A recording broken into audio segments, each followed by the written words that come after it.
Hello students, आज का topic है कॉन्फर्मेशंस ऑफ इथेन। इथेन के कॉन्फर्मेशन और उसके रिलेटिव स्टेबिलिटी के बारे में डिस्कशन करेंगे।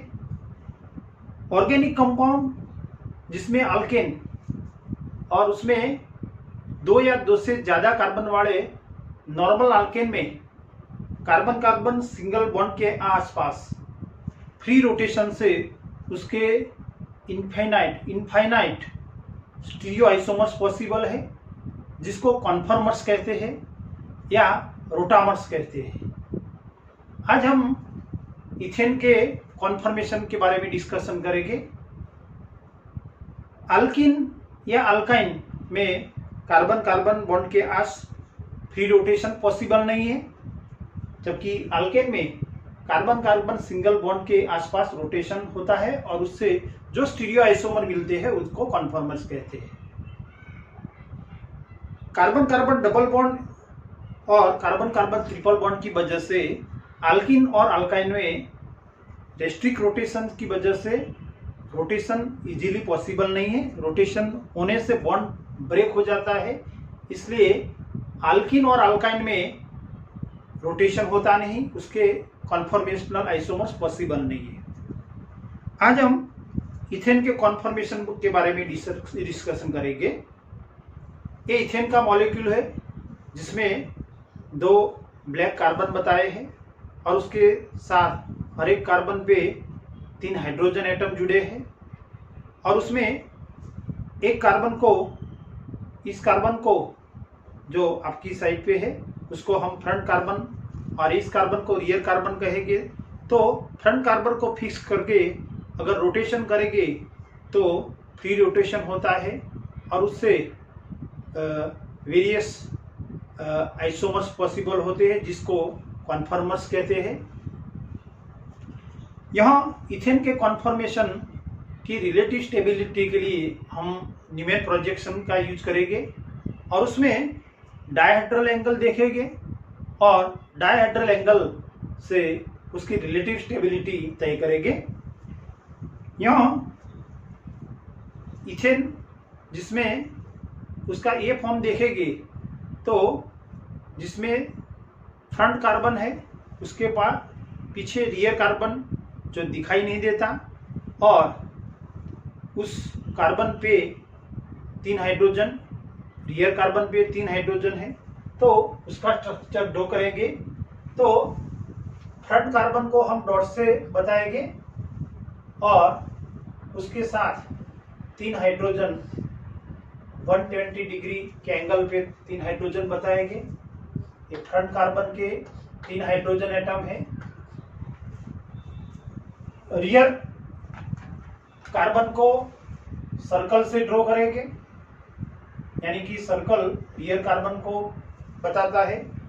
यहाँ से हम देखेंगे तो रियर कार्बन दिखाई नहीं देता, तो उसको सर्कल से ड्रॉ करेंगे और उसमें यहाँ हम इस कॉन्फर्मेशन को देखेंगे तो उसमें तीनों कार्बन हाइड्रोजन बॉन्ड के पीछे 3 हाइड्रोजन बॉन्ड ओवरलैप है, दिखाई नहीं देते और उसको यहाँ हम स्लाइड से देखेंगे, साइड में से, तो ऐसा हमें दिखेगा।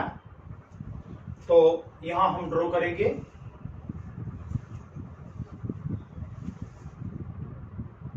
पीछे कार्बन में उसमें भी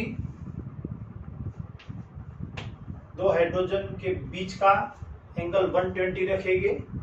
यहाँ रियर कार्बन पे जो हाइड्रोजन जुड़ा है उसको आप बॉन्ड सर्कल की एज से कंटिन्यूअस लाइन से ड्रॉ करेंगे।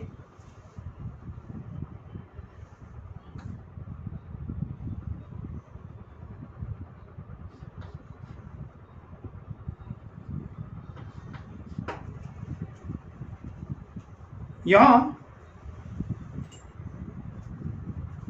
डायहेड्रल एंगल देखेंगे तो डायहेड्रल एंगल यानी कि फ्रंट कार्बन का हाइड्रोजन के साथ बॉन्ड और रियर कार्बन का हाइड्रोजन के साथ जो बॉन्ड होता है उसके बीच का एंगल, जिसको डायहेड्रल एंगल या टॉर्सनल एंगल भी कहते हैं। यहाँ फ्रंट कार्बन, उसका हाइड्रोजन कार्बन और रियर कार्बन, तीन एटम के बीच का जो प्लेन है वो प्लेन, और रियर कार्बन वाले हाइड्रोजन कार्बन और फ्रंट कार्बन, ये तीन कार्बन का एक प्लेन, ये दो प्लेन के बीच का जो एंगल है उसको डायहेड्रल एंगल कहते हैं। यहाँ ये फॉर्म है जिसमें डायहेड्रल थीटा बराबर 0 है, दोनों एक ही लाइन में है, पैरेलल, यानी कि यहाँ डायहेड्रल एंगल थीटा बराबर 0 डिग्री है। तो यहाँ हम देखेंगे डायहेड्रल एंगल, जिसको टॉर्सनल एंगल भी कहते हैं, यहाँ हाइड्रोजन फ्रंट कार्बन और रियर कार्बन के हाइड्रोजन के बीच का एंगल है। तो यहाँ डायहेड्रल एंगल थीटा बराबर 0 डिग्री है, तो इसको इक्लिप्स फॉर्म कहते हैं। यानी कि जब डायहेड्रल एंगल थीटा बराबर 0 होगा तब उसको इक्लिप्स फॉर्म कहते हैं। इक्लिप्स फॉर्म में दो कार्बन हाइड्रोजन, फ्रंट और रियर कार्बन के बीच वाले हाइड्रोजन के बीच का डायहेड्रल एंगल 0 है, यानी कि उसमें बॉन्डिंग इंटरेक्शन, दो बॉन्डिंग इलेक्ट्रॉन के बीच रिपल्जन ज़्यादा होगा, क्लोज टू ईच अदर है, इससे उसकी स्टेबिलिटी कम होगी, यानी कि ये सबसे कम स्टेबल होगा, यानी कि ये लीस्ट स्टेबल है।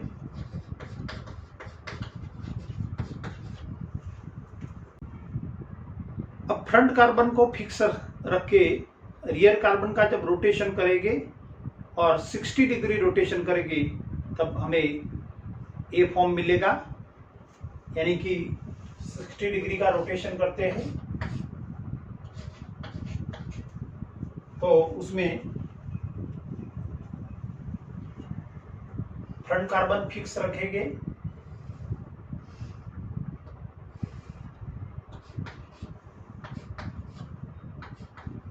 रियर कार्बन को सर्कल से ड्रॉ करना है और 60 डिग्री रोटेट करेंगे तब ए जो हमने समझने के लिए उसको रेड चौक से बताया है, रेड कलर से, तो ये इधर आएगा, यहाँ ये हाइड्रोजन आएगा, बाकी के दो हाइड्रोजन की पोजीशन यह रहेगी।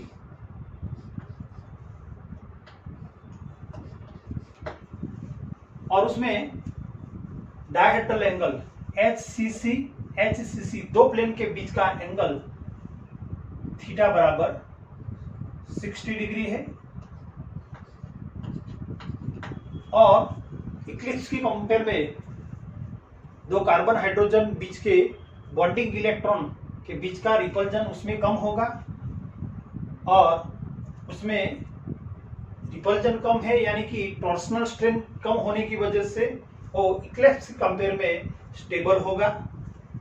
और उसको जब डायहेड्रल एंगल थीटा बराबर 60 डिग्री है तो उस फॉर्म को कहते हैं बर्च या स्टेगर्ड।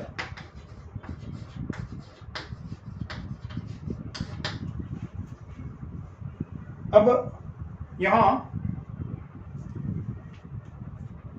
रियर कार्बन को फिक्स, फ्रंट कार्बन को फिक्स करके रख के फर्दर 60 डिग्री का रोटेशन करेंगे तो फिर से डायहेड्रल एंगल 0 होगा और हमें इक्लिप्स फॉर्म मिलेगा। तो यहाँ फिर से जब 60 डिग्री का रोटेशन करेंगे तो ए हाइड्रोजन यहाँ आ जाएगा, फ्रंट कार्बन को हम ओरिजिनल पोजीशन में ड्रॉ करेंगे,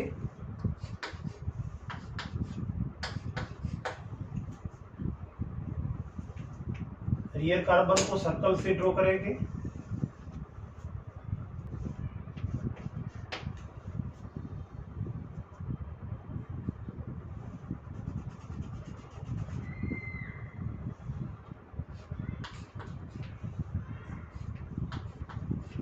और उसमें थीटा बराबर 0 डिग्री है, यानी कि इसमें डायहेड्रल एंगल थीटा बराबर 0 है, यानी कि ये भी इक्लिप्स फॉर्म है।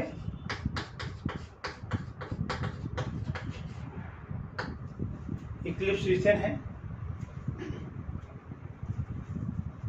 और स्टेगर कन्फर्मेशन वो मोस्ट स्टेबल फॉर्म है।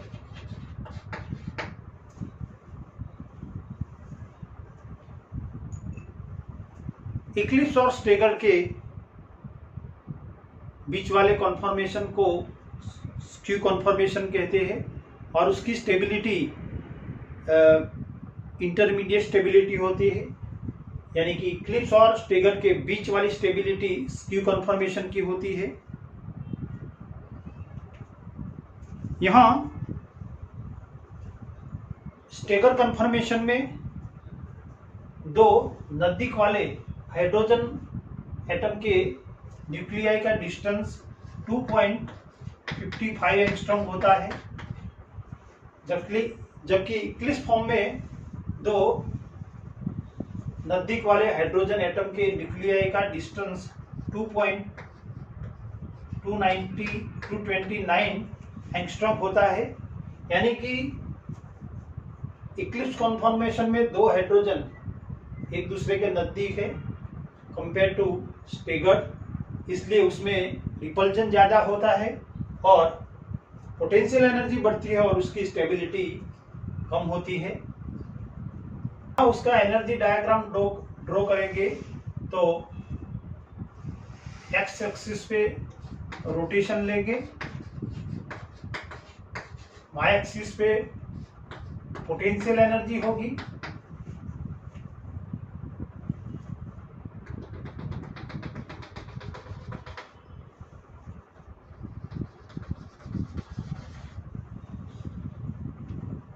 जब यहाँ थीटा बराबर 0 डिग्री होगा तब यहाँ इक्लिप्स फॉर्म होगा। इक्लिप्स फॉर्म जब कार्बन कार्बन बॉन्ड के आसपास रोटेशन होगा और धीरे धीरे जब डायहेड्रल एंगल बढ़ेगा और जब 60 डिग्री होगा तब तक यहाँ डायहेड्रल एंगल बढ़ने से पोटेंशियल एनर्जी कम होती जाएगी और जब 60 डिग्री होगा तब एनर्जी पोटेंशियल एनर्जी सबसे कम होगी, यानी कि यहाँ थीटा बराबर 60 डिग्री पे यहाँ हमें स्टेगर्ड फॉर्म मिलेगा।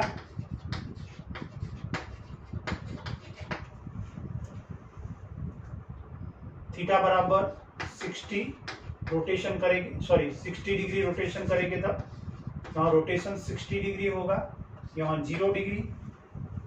बाद में फिर से यहाँ रोटेशन बढ़ेगा, यानी कि डायहेड्रल एंगल जब कम होगा तब यहाँ पोटेंशियल एनर्जी बढ़ेगी और जब इक्लिप्स फॉर्म मिलेगा यानी कि डायहेड्रल एंगल 0 होगा तब पोटेंशियल एनर्जी सबसे ज़्यादा होगी, यानी कि फिर से 120 डिग्री पे इक्लिप्स फॉर्म मिलेगा। अब रोटेशन आगे करने से यानी कि डायहेड्रल एंगल बढ़ाने से यहाँ पोटेंशियल एनर्जी कम होगी और जब रोटेशन 180 होगा तब हमें स्टेगर्ड फॉर्म मिलेगा, यानी कि स्टेगर्ड फॉर्म मिलने तक यहाँ पोटेंशियल एनर्जी कम होती जाती है और जब स्टेगर्ड फॉर्म मिलेगा उसकी पोटेंशियल एनर्जी सबसे कम होगी 180। यहाँ स्टेगर्ड फॉर्म होगा, यहाँ इस लाइन पे सभी स्टेगर्ड फॉर्म हमें मिलेंगे, जबकि यहाँ इक्लिप्स फॉर्म मिलेंगे।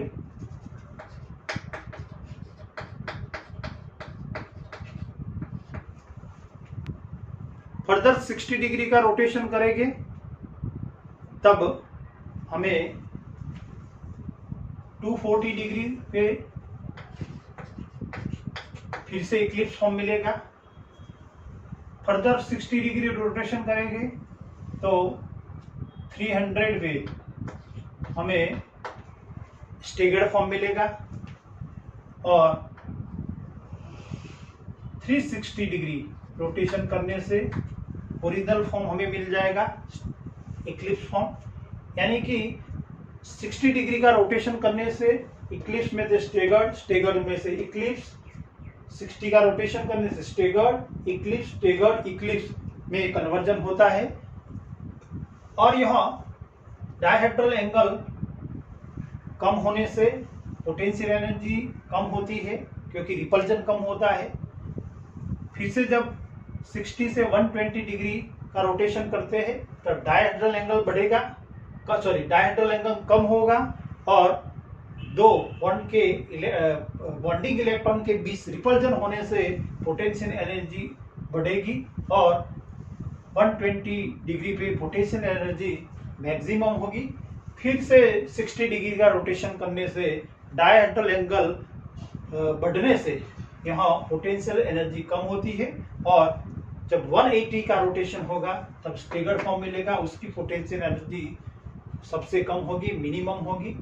यानी कि ये तीनों पॉइंट 60, 180 और 300 डिग्री का रोटेशन करने से स्टेगर्ड फॉर्म और 0, 120, 240 और 360 पे हमें इक्लिप्स फॉर्म मिलता है।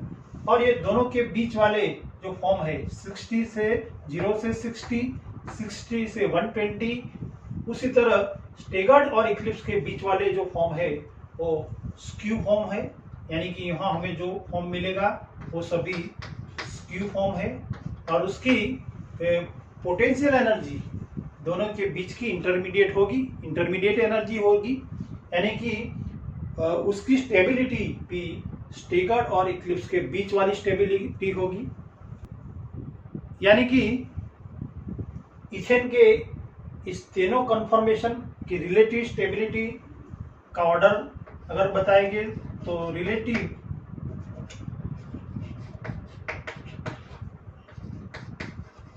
Stability of conformers of ethane, उसमें स्टेगर्ड की स्टेबिलिटी सबसे ज्यादा, बाद में स्क्यू आएगा और उससे सबसे लीस्ट स्टेबल होगा इक्लिप्स फॉर्म।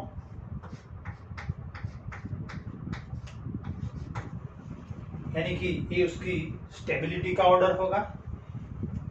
यानी कि इथेन के 3 कॉन्फर्मेशन पॉसिबल है, उसमें हम 2 का स्टडी करते हैं, स्टेगर्ड और इक्लिप्स। स्टेगर्ड सबसे स्टेबल है, मोस्ट स्टेबल कॉन्फर्मेशन है, इक्लिप्स सबसे कम और स्क्यू जो 0 से 60 यानी कि इक्लिप्स और स्टेगर्ड के बीच वाला जो कॉन्फर्मेशन है वो स्क्यू कॉन्फर्मेशन है, उसकी स्टेबिलिटी दोनों के बीच की होती है। सपोज थीटा बराबर 30 डिग्री तो वो जो फॉर्म होगा वो स्क्यू फॉर्म होगा। इस तरह न्यूमैन प्रोजेक्शन और डायहेड्रल एंगल से हम इस तीनों फॉर्म की रिलेटिव स्टेबिलिटी तय कर सकते हैं। इक्लिप्स और स्टेगर्ड कन्फर्मेशन के बीच एनर्जी गैप होगा 3 किलो कैलोरी पर मोल। यानी कि एनर्जी गैप 3 किलो कैलोरी मोल जितना कम होने की वजह से रूम टेम्परेचर भी यहाँ ये स्टेगर्ड और इक्लिप्स एक दूसरे में कन्वर्ट हो सकते हैं। Thank you for watching